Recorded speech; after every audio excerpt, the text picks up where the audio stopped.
Hello, and thanks for tuning in on this conversation of cybersecurity in the built environment and the anatomy of a BMS hack with Fred Gordy from Intelligent Buildings. This is Millen with Gridium. Yes, thank you, Millen. First, let me thank you guys for allowing me the opportunity to speak on a subject that I'm very passionate about, and I appreciate you guys. Before we get started, I want to kind of tell you a little bit about also the company that I'm working with, which is Intelligent Buildings. And now, at its core, Intelligent Buildings is a company that works for the customer, and the reason the customers come to them is, as you can imagine, there's so many disparate systems out there, parking, control systems. It's not just about control systems, it's about the entire smart building strategy. Mm-hmm. We can step in the gap, be the advocate for the customer, take the disparate systems, pick and choose and help them, guide them through the process of putting together the best smart building package they can come up with. And as part of that, it would be remiss that cybersecurity was not part of its core foundational piece. And everything that Intelligent Buildings does is built on that layer of cybersecurity. I came from IT in 2000 and I moved over to the building control space, to the smart building world in 2000. And I remember getting a call from this company at the time, and they explained what it was that they did, and I still didn't get it. Mm-hmm. So I went to the interview, and they started talking about web-based control for buildings and that type of thing. And I did something at an interview you probably shouldn't do. I looked at him and I said, "Are you sure you got the right guy?" Mm. And the gentleman that was interviewing me, he said, "Yes, we do. And the reason is because we know that these systems are moving more and more to a global control kind of strategy, and we need people that have IT backgrounds to kind of help us move into that world." And thus began the transition. That company introduced me to enterprise level building control systems with people like AT&T and Macy's. And the security through obscurity thing kind of, basically I drank the Kool-Aid, let's just say it, because I went from a policy control world to the Wild Wild West. And I guess it was around about 2010 that I, looking at the portfolio of who we were integrating with and what all could possibly be done, I had to kind of shake off the Kool-Aid that I drank and start saying, we really need to start taking a look at this stuff and trying to figure out a way to protect it, because in and of itself, it's not designed to protect itself. Sure. And so I started my journey of cybersecurity for control systems, and I found that while there were entities like ICS SCADA and that kind of thing. Yeah, Fred, thanks for telling us a little bit about your transition from the IT world to the OT world, and let's jump into what a BMS hack might look like. So I think what you've got showing here on the slide is this question of is your building's data searchable? And can you tell us a little bit about what kind of data is searchable and where? Sure.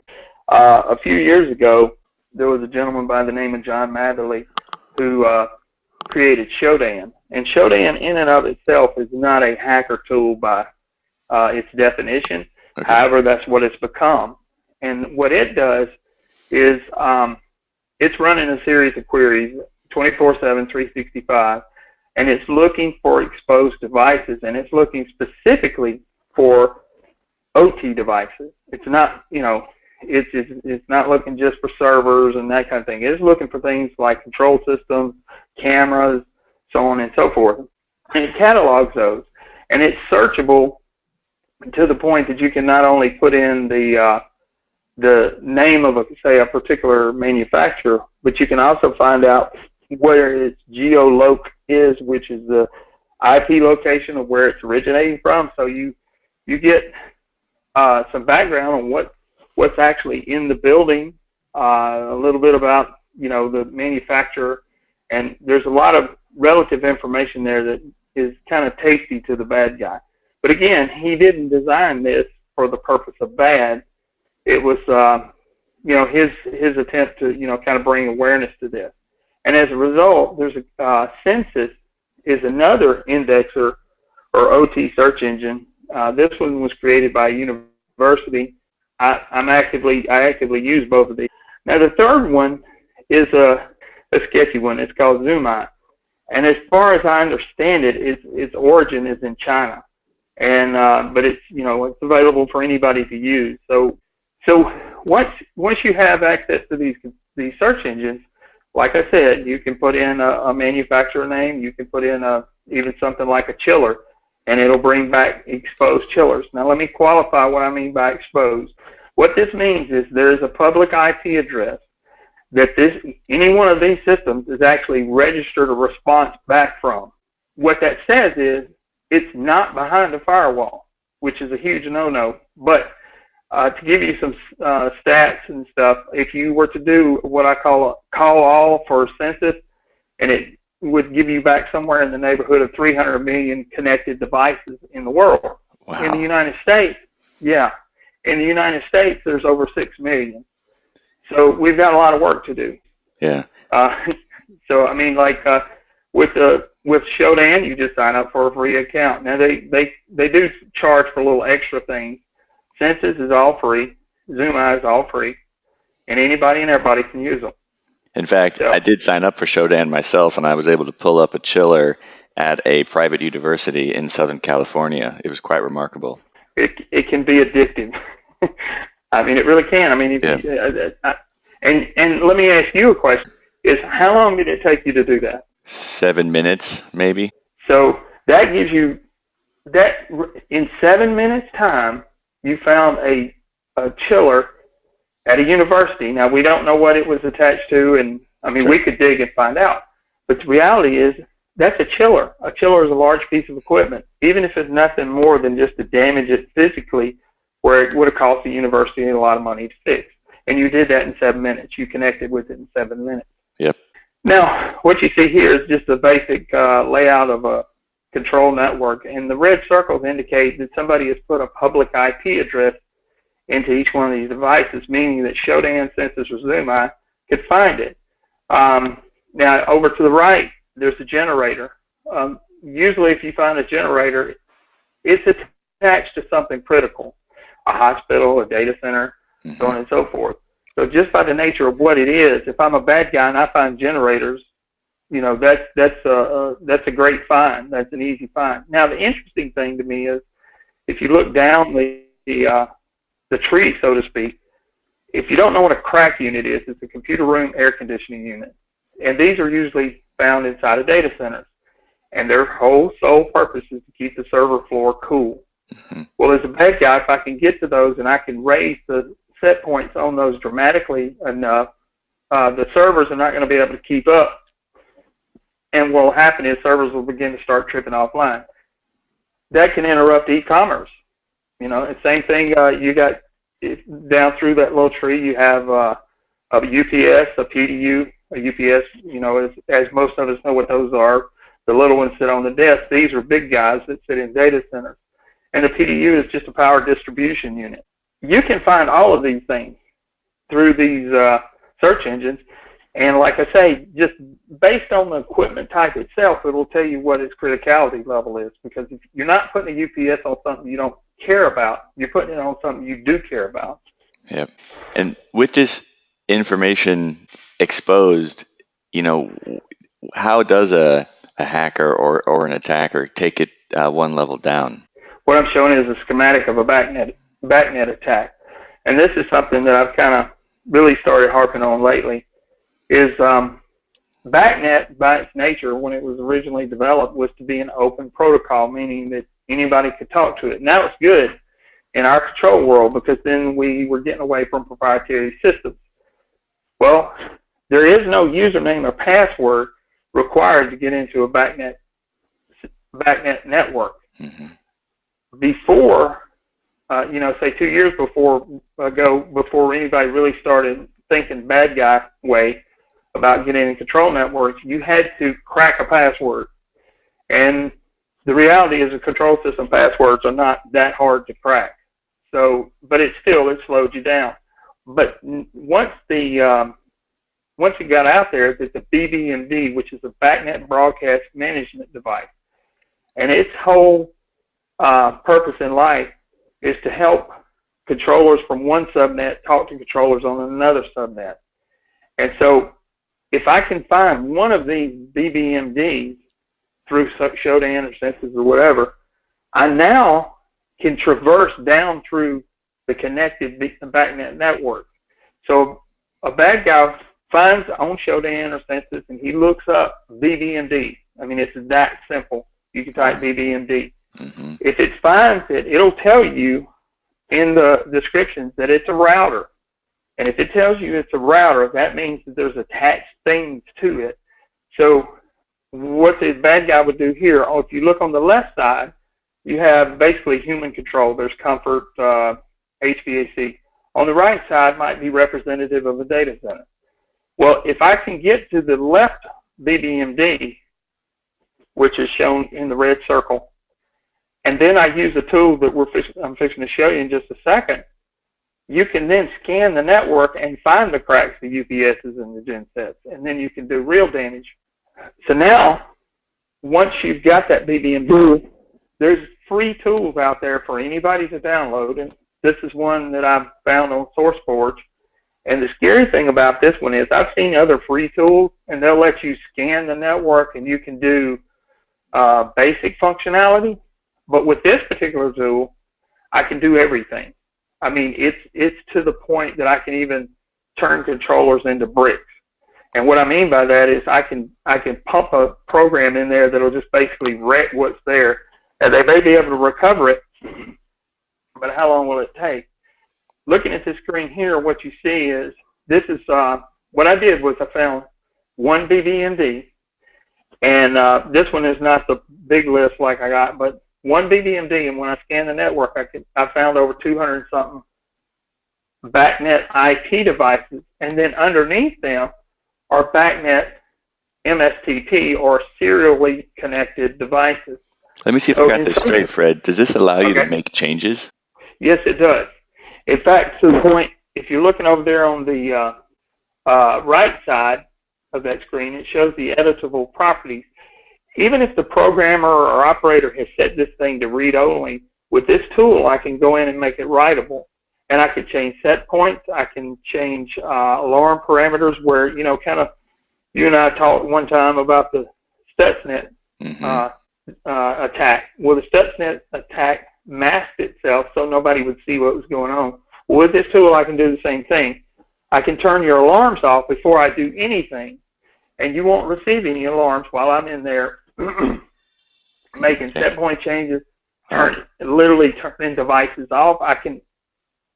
You can even, like using the central plant or the chiller, you can go in with this particular software and you can lock out the operator. In other words, I can manually override it to where he can't get into it without actually going and downloading the program or connecting directly to the device and having to jump through several hoops to take back control.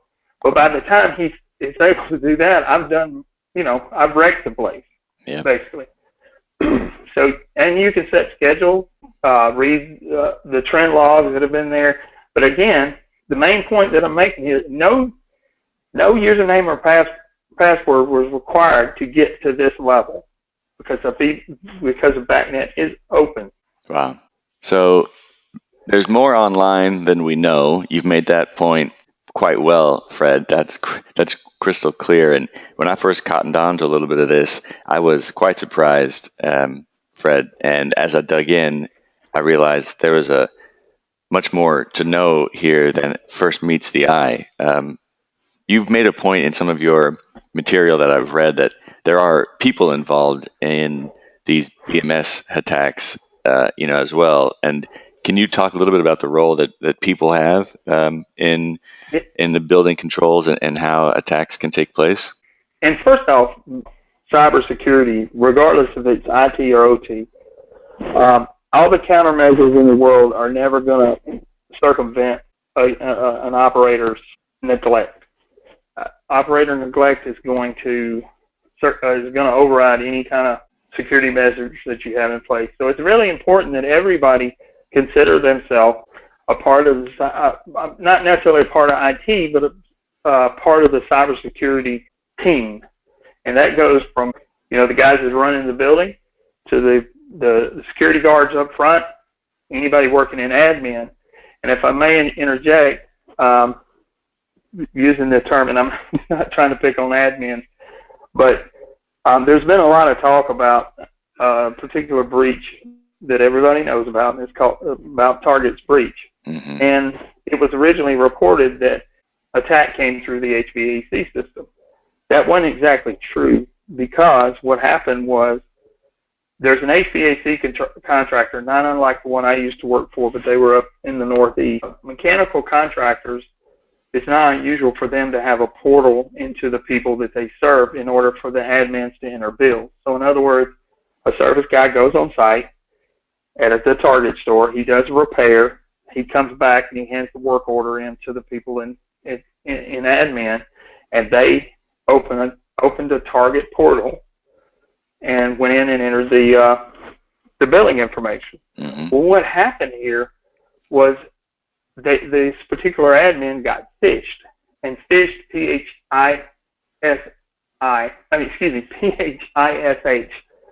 means emails are sent out and hopefully you click something. It's like there's a hook inside the email, and if you click it, it's going to do something. Yep. And in this particular case, it launched keyloggers onto the system. And the admins, and this is not an unusual practice either, all of the admins had the same username and password for Target. There was only one username and password for several admins. So it could have been any one of them. Well, once the bad guys found out, or got into their system, then they saw, well, wait a minute, we're on the Target network. We see that there's a Target network. They got on the Target network, and then the network they were on, the POS, the point of sale devices, were not segmented from this ERP system, and the bad guys were able to just run rampant across all the credit card machines inside the system.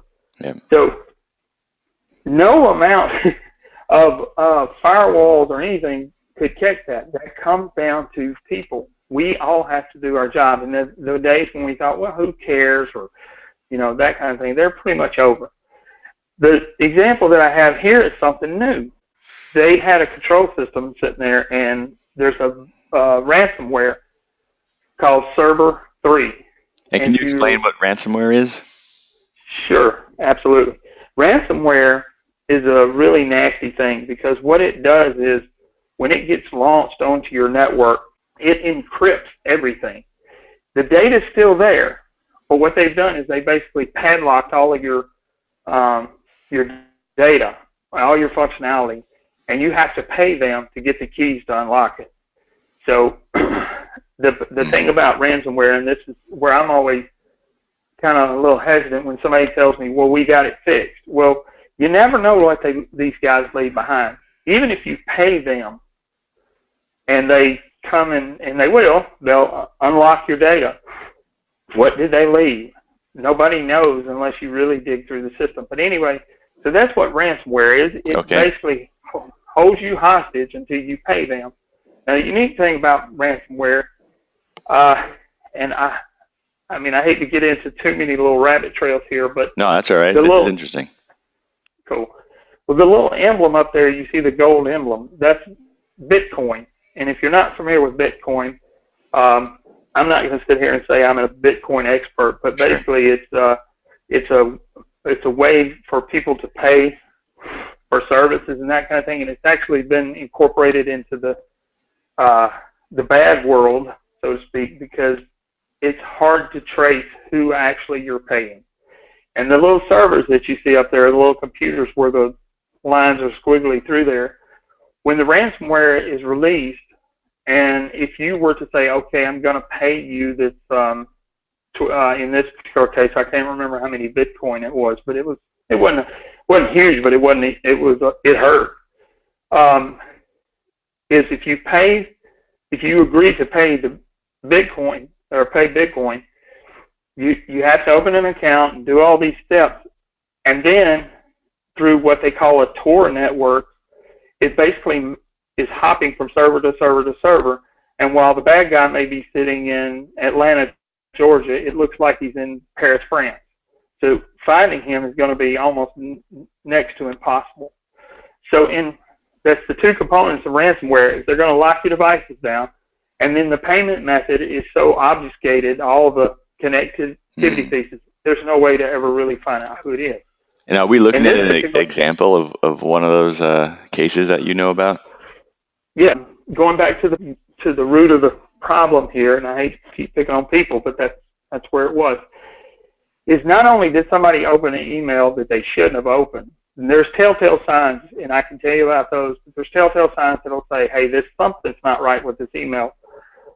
That not only did they open it, but the machine that you see where the guy with the lock to the side of him, he's an authorized user, right? Mm-hmm. Well, these control system front ends, I've seen it time and time and time again, where they're sitting on a building engineer's desk out in the public, anybody, and they're using this thing to look at Facebook, to look at check their mail, whatever the case. And this is the thing that's controlling the building, but yet people are using it for whatever they want to, because and there's no restriction to access. Well, so what happened was this person opened the email on the control system front end. The bad guys didn't know what it was. All they cared about was getting their money. But to the people that this happened to, it blinded them to their control system. Everything inside that machine was now encrypted, but server 3 is exceptionally nasty because it doesn't encrypt folders. It encrypts individual files with individual encryption keys. So if you have 1 million files, that's 1 million encryption keys, and it would take billions of years to figure out what those encryption keys were. Wow. So there's no way. Yeah. Plus, it did one other thing. It started deleting shadow copies, and shadow copies are copies that are, recoverable copies that you could pull back into place. Now, this particular company, they didn't pay the ransomware, but it took them days to figure this out. And what they had to do is eventually wipe the machine clean, and they found some backups that they had made months ago. And they put it in place, and everything's back up and running. But all that data is gone. It's never coming back. Yeah. Now, there's one aspect that didn't happen to them, and I added this layer so people will be aware, is if you'll notice the red lines that are going over to the little data cans in the server rack. Well, what could happen, or could have happened in this case, if this machine had access rights to any servers on the corporate network, server 3 could have propagated itself not only on the control system, but throughout the rest of the network. And then now what you got is that every machine, or at least every server that you have in your system is now encrypted. In that case, you might have to play the ransomware because, by the time, who knows how long you would be down. Yep.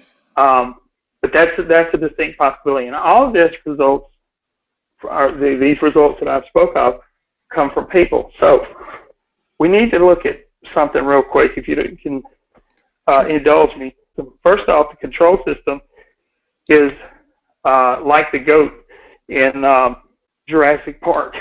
The goat was on a stake, right? It can't defend itself. There's just no way.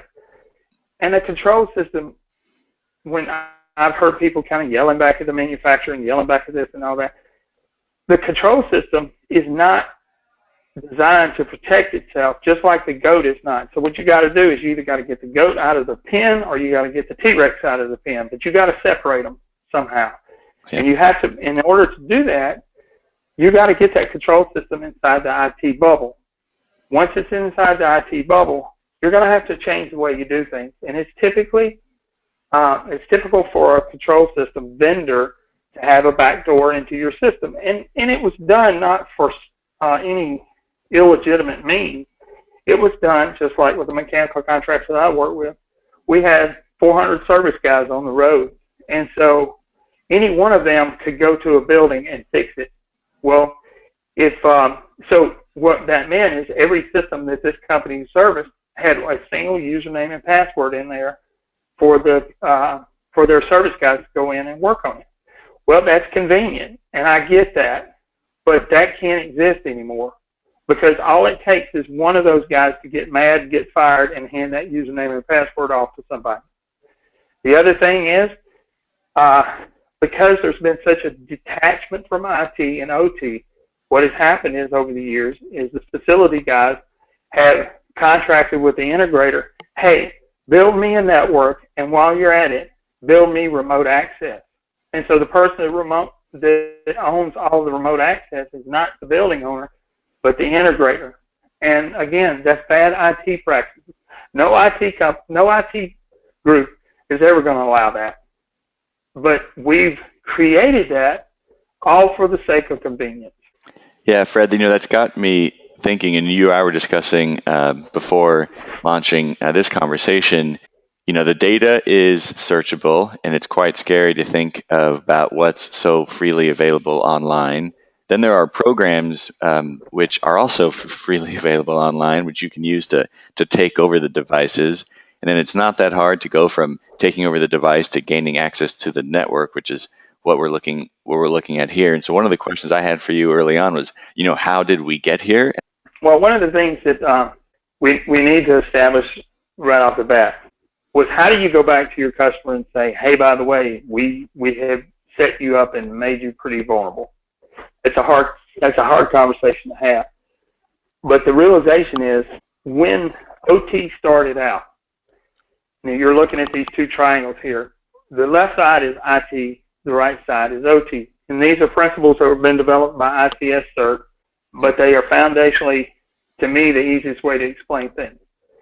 In the IT realm, the first and foremost thing that's important is information confidentiality.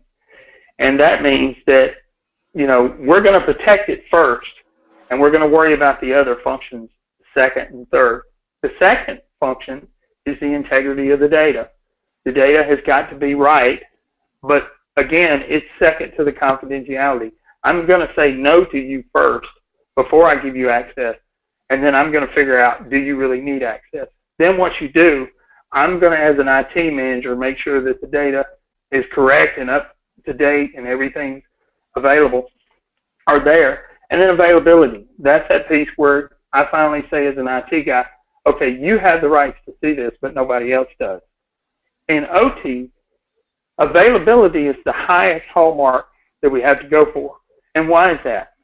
That is because control systems are machine-to-machine communication, and decisions inside of programs are being made in milliseconds. And so therefore, it's paramount that nothing impede that communication between devices and between the devices that they control. So availability is number one. Number two is integrity, because the integrity of the data and the integrity of the system gives the operators real-time vision into their systems to see if they've got a problem that's developing, and they can look at archival data, and they look at real-time data, and they say, okay, well, I'm seeing something that's trending bad, so I'm going to go take care of it. And confidentiality is, in this particular triangle, I'm showing it like ICS CERT does, but sometimes when I do talks, I pull confidentiality over to the side. It's just broken away from the piece, because that is so far removed from the principles and the thought process behind putting together a control system strategy and network. I kind of touched on a little bit of history. That's the kind of the high level or the high-end view, the ICS CERT view. So let's look real quick back in the history of control systems. Sure. Control systems started out as pneumatic systems, and then electronic control, DDC, came into existence, and that was just a series of ands, ors, and logic, and that kind of thing that just happened to make things happen based on this condition. If this happens, and this happens, then do this. Mm-hmm. Well, then, now that we're the microprocessor-based control, what happened is the integrator now had to learn IT. He had to learn how to run Cat5 cable, not just serial cable.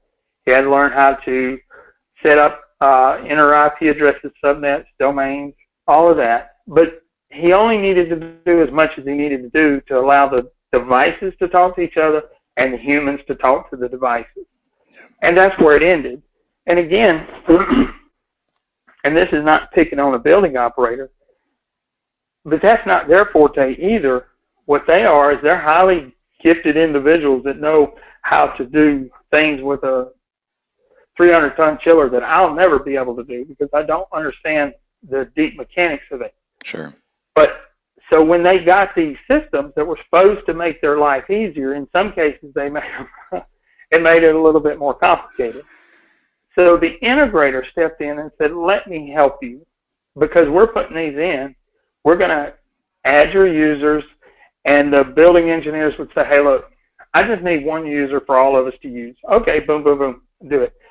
The integrator, like I said earlier, may have a team of guys that come out there, and you can imagine if you're an integrator and you've got 1,000 systems out there and you got 50 employees that all they do is service these thousands of systems, and if each one of them had a unique username and password, just the actual headache of being able to keep up all of that information together is overwhelming. And so that's how we got to the point where we had single users for both engineering and for the vendor. And then the next step is once the guys realized, hey, if I'm in a computer room of 50th floor, I can see my control system.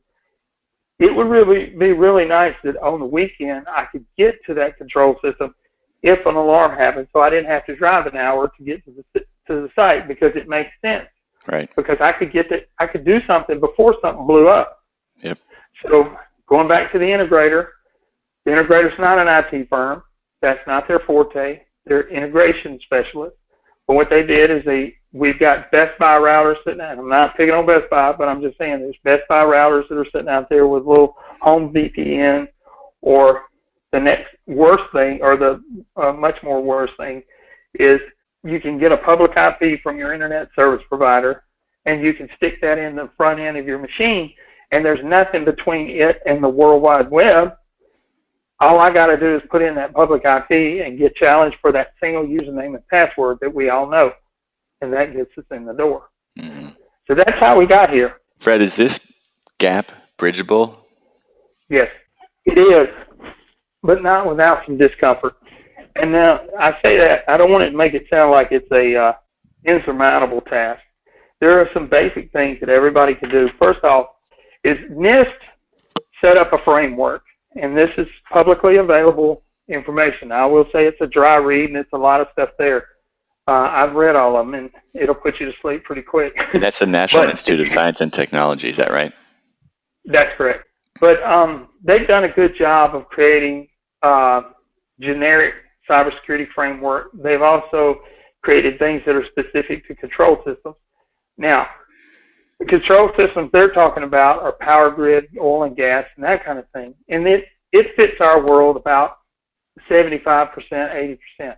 But anyway, so the very first thing you got to do is, I would say, take a look at this. But these 5 principles right here is the foundation of the NIST cybersecurity framework. Identify.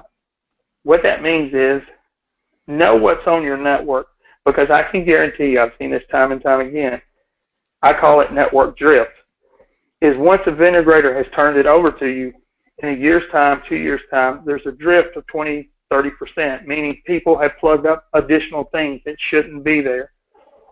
So you need to take stock of your inventory, stock, whatever you want to call it, of your control system network. Find out everything that's attached. Protect. That means is if you have any exposures, whether it be through a public IP, or you have a consumer-grade VPN, or you have a printer that's been plugged up that's accessible by other people, or cameras, whatever the case may be, you need to take those and get them inside the IT bubble. Detect. Now, this is a difficult one for most people. I will say this first before we go to detect. If you do step 1 and 2, to me it's a lot like putting the sign out in front of your yard in your neighborhood, where somebody's driving through and they're looking, they say, well, there's an alarm system on that house, there's an alarm system on that house. Oh, well, here's one that's empty or doesn't have an alarm system. So if you do that, the very first 2, if you do that, guess what? Census, Shodan, Zoom Out is not going to see you. And if they don't see you, the bad guys are probably not going to see you. Okay? Now moving on to detect. Got it, yep. This is the reason I say it's hard is because it's gonna cause OT and IT to begin to have conversations, which we need to have them anyway. We need to start those now. It's okay, I have this system and we've done all these steps and we've gotten it protected. We've identified everything, we've protected it. We put in change management, meaning I can't plug anything into my network unless I let somebody know. And in the detection piece of that, if you have this piece in place, if somebody were to plug something onto your network and it hadn't been authorized or whatever, the detection would pick that up and you would be able to maintain your network architecture 100%. But then you would also be able to detect things like physical security intrusions, which we didn't talk about, but basically that just means there's a generator in the parking lot and I unplug from the generator and I plug my laptop in, boom, and now I'm in the network. So we work with some people that have detection software and that type of thing. Mm-hmm. There are more and more coming about, but it's still got a little ways to go. And then respond. This is something that most in the building control side have never really thought about is if an attack happens, let's use Target, for example, the company that I referred to, mm-hmm. they're almost out of business now. It wasn't I don't want to say it wasn't their fault, but it really, more of the onus is on Target than it would have been on them. But their damage to their brand is insurmountable.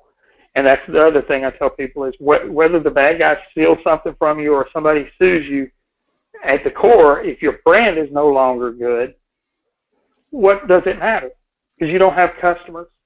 So you need to learn how to respond internally and externally, and you can't put your head in the sand and pretend that it will go away. I'm sure you remember the Blue Cross Blue Shield or Anthem breach. That's right. Do you remember that one? It happened not long after Target, right? Who do they talk about the most now? Target. The reason they're not talking about Anthem as much is because within 24 hours, the president of the company sent an email out, letters out to every subscriber telling them what they were going to do. Nothing came out from the company that was the HVAC mechanical service people for Target, and Target delayed their response. Home Depot had a breach. Which one do you hear of more still? Target. Home Depot responded. So you got to identify people inside your organization that are going to come to the forefront and basically take charge of this situation and be the vehicle for public relations and that kind of thing. But then also, what do you do internally? Do you pull plugs off the wall? Do you shut things down? And then recover. I mean, once you've done all of these things, your recovery is making sure that you get all your data back in place, making sure that your relationships with your customers are mended, and then take a forensic look at what happened, how I can prevent it in the future, and move on from there. But to me, those 5 principles is what everybody needs to live by. This is not just a career for me; it's become a passion. And there's a lot that we've got to get done. And I know it can be scary when you sit back and think of your budgetary concerns and that kind of thing. But there is a lot of low-hanging fruit that you can do that's not going to cost you a ton of money. But anyway, I want to say thank you to you, Millen, you guys for letting me come on and talk about this subject. I appreciate you taking the time to chat with us about BMS hacks and cybersecurity in the built environment. And so thank you very much, Fred. Thank you.